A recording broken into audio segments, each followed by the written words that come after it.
Welcome to the Prop Market. I'm your host, the Prop King, and today I have my 2025 Week 13 player props and best bets.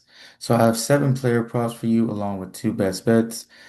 This is one of my favorite shows I've had all season. Finally getting some really good lines in college football. It's been an up and down season, to be honest.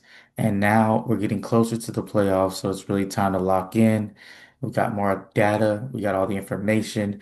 We've got some really good lines this week. I absolutely love this slate for this week. If you enjoy college football content, if you find it useful, go ahead and hit the like button for me right now. We did sweep on our college basketball show from yesterday, so don't miss out on those. We're hitting at an insane rate. We're talking about college football and college basketball.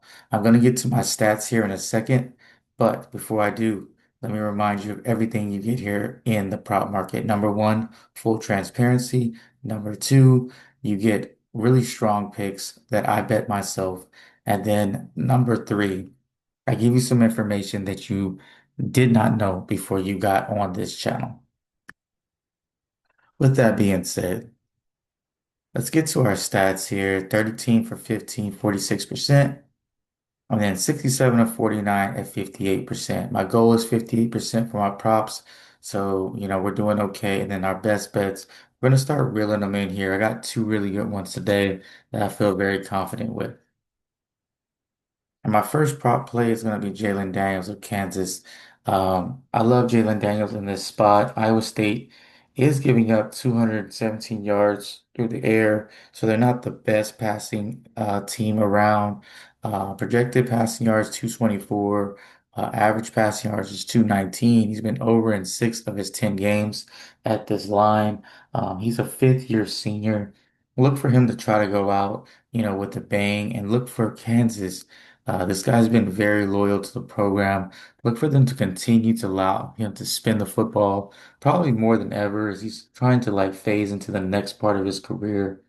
Um, as I mentioned earlier, fifth worst pass defense in the Big 12 as far as I'm talking about Iowa State, but they're much better versus the run. Over in his last two games, and this guy's got two games left to make it to a bowl game. Look for him to go all out.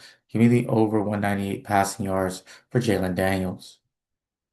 Next guy is Avery Johnson of Kansas State. Utah struggles in the secondary. They struggle to tackle as well. Average passing yards 253. Projection pass plus rush yards is 245. So we're going with the PR here. I absolutely love him in as far as he's a true dual threat quarterback. He's probably the fastest person on the field. Looks like they're committing more to letting him run, which is really good. He's coming off two bad passing weeks, so I'm looking for some improvement there. Give me the over 236.5 pass plus rush yards, getting a huge discount if you look at his average. So we're getting a discount on his average, even what he's been for the last few weeks.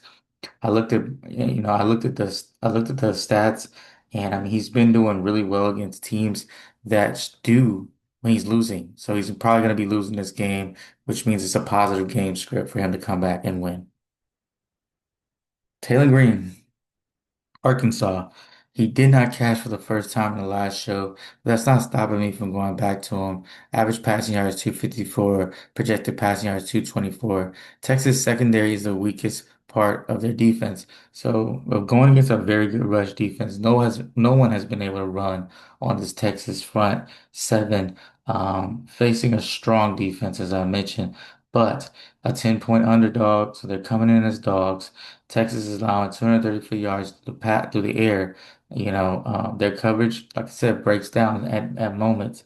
Some coverage bust as well. Um, I like this also because He's he's um he's definitely been a person that we've been going to a lot in the past. But when he moves out the pocket, which I think he will, he can find some guys downfield with no running game. Taylor Green's definitely gonna have to use his arm. Give me the over 203 passing yards. I also expect him to be behind as he is a dog, and I expect him to have to force his way back through the air.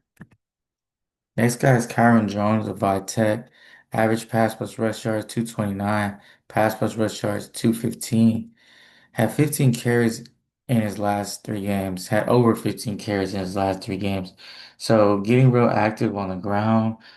He's also over 75 yards rushing in his last three games. So finally getting a lot of opportunity. 7-point underdogs. Great matchup, but it's not a great matchup, but I've seen people play well versus this Miami team. I watched Byron Brown totally tear them apart. And I hope we get something similar to that, with him using his arm and his legs. Avery Johnson, as I'm bringing up Avery Johnson here, his numbers at 236. We're getting a true dual threat, someone who has something to play for. I absolutely love his over 191 pass plus rush yards, as he knows his career is coming to an end. He's going to leave it all out on the line. Next guy is Connor Wigman of Houston, uh, Texas A&M transfer, average 211 passing yards, projected passing yards 219. TCU is up 243 passing yards. So TCU has been struggling versus the pass all season long. I don't see any reason this changes. Um, they're ranked 94th in college football as far as passing. TCU also has a good offense, so they're going to force Houston to score. It's not going to be that they can't score in Houston because they will. Over in his last two games and over 30 pass attempts in his last two games, which is an increase from what he was doing earlier in the season. So I like his usage going up. And I also like the fact that we are getting him, in my opinion, at a low number. Give me the over 201.5 passing yards for Connor Wigman. Next guy is Kenyon Sadiq of Oregon. Receiving yards 45, projected 58. Has had the most targets this of the season last week. He had 8 targets, 8 catches. This guy went absolutely crazy. He's a big old target for more right in the middle of the field. I think he's going to utilize him a lot more. He can rack up yards after the catch because he is very strong. USC defense will have to stop the run first. And I think they're going to struggle across the middle of the field. And once Sadiq catches it, USC is will miss some tackles. They will miss some tackles, especially in the secondary, versus someone so big. So give me the over 49.5 receiving yards for Kenyon Sadiq.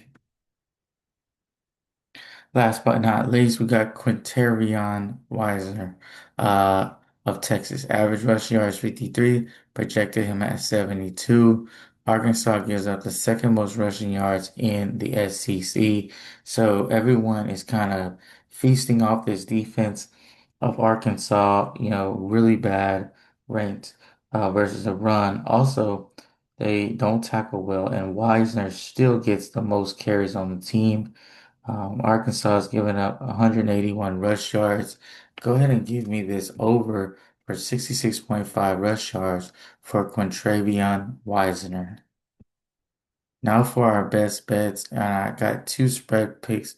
I like Colorado versus Arizona State. Colorado plus 7.5. You got this Buffalo team playing at home. The quarterback that they have is going to be a lot better. And Arizona State is kind of going through a little turmoil with their old starting quarterback kind of saying what he said. I don't think this is going to be a spot where they're going to look to put it on Colorado. However, I think this is a huge game for Colorado. So give me Colorado plus the 7.5. Last but not least, we got Minnesota versus Northwestern, and I'm going Minnesota. Clearly, I feel like Minnesota is the more physical and better team. I feel like they're the same type of team, but Minnesota just has a little bit more talent. Absolutely love Minnesota plus 3.5 here. Now for the recap, we got Jalen Daniels over 198 passing, point 0.5 passing yards. Avery Johnson over 236 pass plus rush yards. Taylor Green over 203 passing yards. Kyron Drone over 191.5 pass plus rush yards. Connor Wigman over 201 passing yards. Kenyon Sadiq over 49 receiving yards. And Quintravion Wisner over 66.5 rushing yards. If you found this video useful, hit the like button. Also leave a comment. I do respond to almost all comments. And then subscribe to my channel. It's absolutely free. It does not cost you a thing. Thank you for watching me today. And like I always tell you, keep what you like, leave what you don't. Let's cash.